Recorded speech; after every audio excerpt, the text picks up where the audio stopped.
La famille de Rothschild est une famille juive d'origine allemande qui a essaimé dans plusieurs pays et dont les membres portent diverses nationalités. Elle a formé au début du XIXe siècle 5 branches, à Francfort-sur-le-Main, Vienne, Naples, Londres et Paris, dont seules les 2 dernières subsistent aujourd'hui.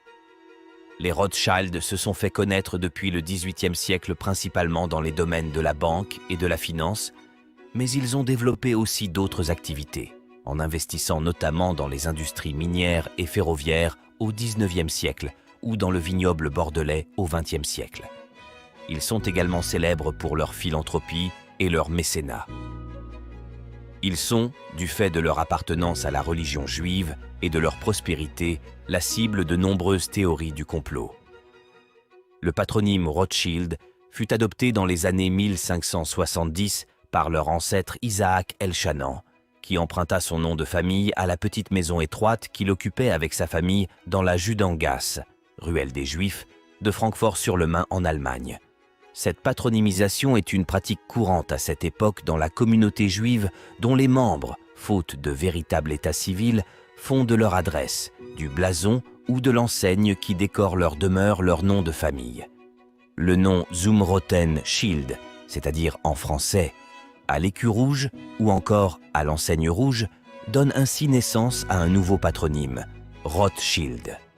Mayer Amschel Rothschild, né Mayer Amschel Bauer, 1744-1812, transforma le modeste commerce de prêt sur gage créé par son père Amschel Moses Rothschild en une banque reconnue et devint le gérant de la fortune de Guillaume Ier, électeur de Hesse-Cassel. Il eut 10 enfants, dont 5 fils qu'il envoya créer ou prendre la tête d'une filiale de la banque familiale à Londres, à Paris, à Vienne, à Naples et à Francfort, donnant les 5 branches de la famille, symbolisées par les 5 flèches de leur emblème ornant leurs très nombreuses résidences européennes. Sa fille aînée se maria avec Benedict Moses Worms, de la dynastie bancaire Worms. Le 29 septembre 1822, l'empereur d'Autriche François Ier éleva au rang de baron les 5 fils du fondateur de la dynastie, Mayer Amschel, ainsi que leurs descendants légitimes masculins et féminins portant le nom de Rothschild sans distinction de nationalité. Des mariages entre branches permirent à la famille de garder le contrôle de ses activités. La collaboration leur permit de se développer dans plusieurs domaines de l'activité bancaire, leur capacité de financement ouvrant ensuite des perspectives d'investissement. Ainsi, au cours du XIXe siècle, ils devinrent d'importants financiers et actionnaires dans l'exploitation minière et le développement du rail, 2 des piliers du développement des économies industrielles en Europe. En 1832, la famille accorde les prêts des Rothschild au Saint-Siège. Les changements à la tête des gouvernements et autres événements politiques influèrent peu sur la fortune de la famille, à l'exception de 3 événements majeurs: les révolutions de 1848, la Grande Dépression des années 1930 et la montée du nazisme durant la Seconde Guerre mondiale. Seules les branches anglaises et françaises subsistent aujourd'hui, les branches allemandes, autrichiennes et italiennes s'étant éteintes. Amschel Mayer Rothschild reprend les affaires de la famille en Allemagne, branche de Francfort, mais il n'a pas de descendance et sa branche familiale s'éteint à sa mort en 1855. À Vienne, Salomon Mayer von Rothschild crée une banque dans les années 1820 et sa famille devient la plus respectée de la capitale autrichienne, amenant l'empereur à accorder un titre nobiliaire héréditaire en récompense de services rendus. Dans ce contexte, la maison des Habsbourg ainsi que l'État autrichien sont les premiers à accorder aux Juifs un statut civil plein et entier, sans restriction aucune. La famille possède plusieurs palais viennois, notamment un palais sur la Prinzhögenstrasse et un palais sur la Metternichgasse. Le krach de 1929 a un impact sur l'activité bancaire de la famille. Le baron Louis von Rothschild entreprend, avec d'autres financiers, de consolider alors la Kreditanstalt, qui était la plus grande banque autrichienne, pour prévenir une faillite. L'Anschluss, en 1938, conduit la famille à abandonner ses biens et à fuir le pays, ce qui conduit à la confiscation des propriétés par les nazis. Ce n'est qu'en 1999 que le gouvernement autrichien consent à restituer à la famille 250 œuvres d'art qui avaient été volées par les nazis et par la suite transférées dans divers musées autrichiens. L'unification de l'Italie en 1860 conduit à la fermeture de la Banque de Naples, fondée par Kallmann Karl Mayer von Rothschild, laquelle est transférée à Francfort. Wilhelm Karl von Rothschild est le dernier Rothschild à exercer le métier de banquier à Francfort. Il n'eut que des filles, comme son frère Mayer Karl von Rothschild. Son frère et lui descendaient de la branche de Naples. Son gendre, Maximilian Benedikt von Goldschmidt-Rothschild, meurt à Francfort en 1940. Cette mort marque la fin des Rothschild de Naples. Installé à Manchester, puis à Londres, Nathan Mayer Rothschild, fondateur de la banque londonienne, aurait fait fortune en étant informé avant tout le monde, par un pigeon voyageur, de la victoire britannique à Waterloo, lui permettant de spéculer. Cette version est aujourd'hui largement contestée. Selon le chercheur Victor Rothschild, cette histoire proviendrait d'un pamphlet antisémite de 1846, Rothschild, premier roi des Juifs, rédigé par le polémiste Georges D'Aernvael sous le pseudonyme de Satan. Une affirmation de cet écrit, selon lequel Rothschild a fait de grands achats de titres, fut reprise en 1848 par l'historien Archibald Allison et attribuée par erreur au London Courrier du 20 juin 1815, qui n'en contient pourtant aucune trace. Victor Rothschild a également retrouvé dans les archives familiales une lettre d'un employé de banque à Nathan Rothschild qui déclarait « J'ai été informé par le commissaire White que vous avez bien agi avec les informations précoces que vous avez acquises à Waterloo. » Cela confirme que Nathan Rothschild a pu faire des profits bien que l'état du marché à l'époque et l'absence de fausses rumeurs indiquent que ce profit ne pouvait s'élever à plusieurs millions, comme le suggère le pamphlet de Georges D'Aernvael. Dès 1814, le général Wellington se voit prêter par le banquier Nathan Rothschild de l'or pour continuer sa guerre en Espagne contre Napoléon. 2 titres de noblesse ont été successivement pour la branche anglaise. Un premier titre de baronnet en 1847, puis un titre de baron en 1885, tous deux transmissibles en ligne masculine exclusivement. La banque devient au cours du XIXe siècle une des principales banques de l'Empire britannique.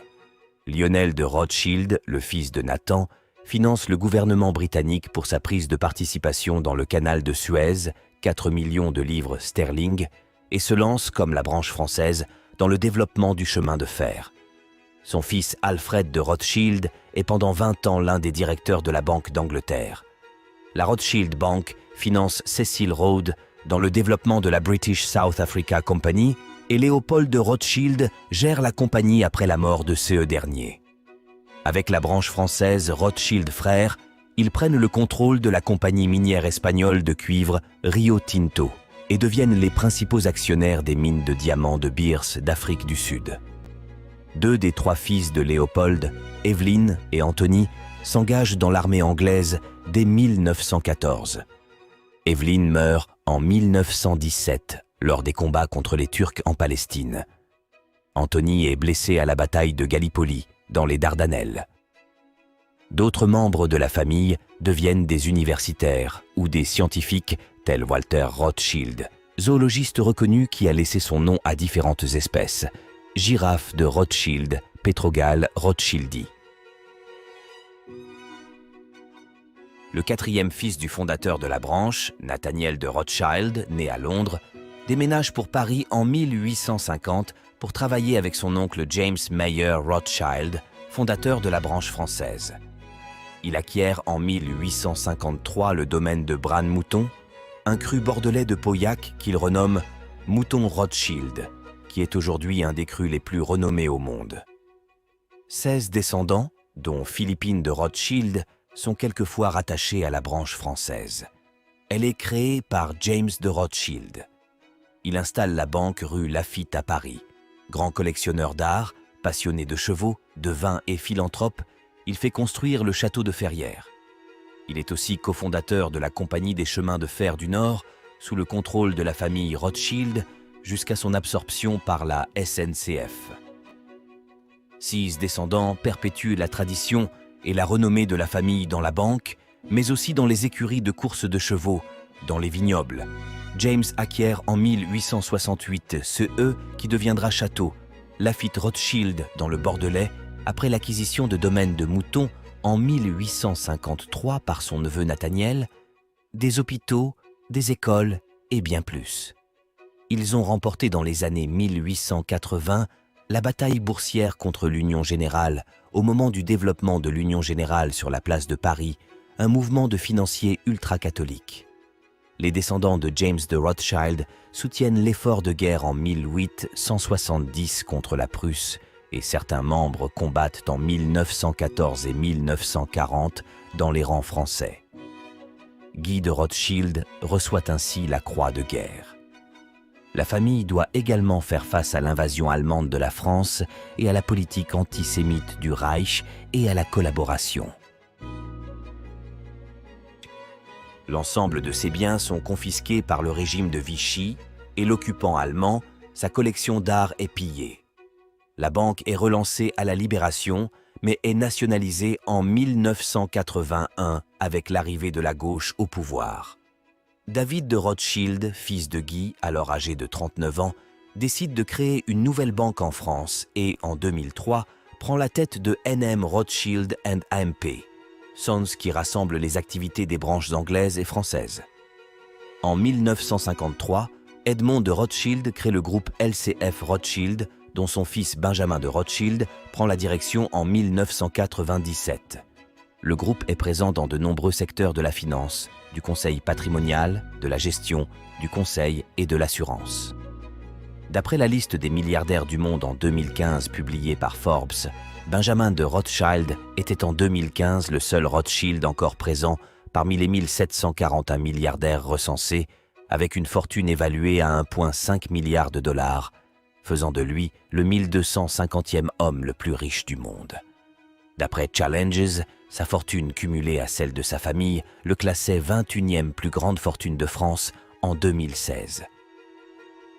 Au cours de son histoire, la branche française de la famille Rothschild a fait don de 120 000 œuvres d'art, par exemple le trésor de Bosco Real ou le repos pendant la fuite en Égypte de Hans Memling, à des institutions, en particulier le musée du Louvre et la Bibliothèque nationale de France.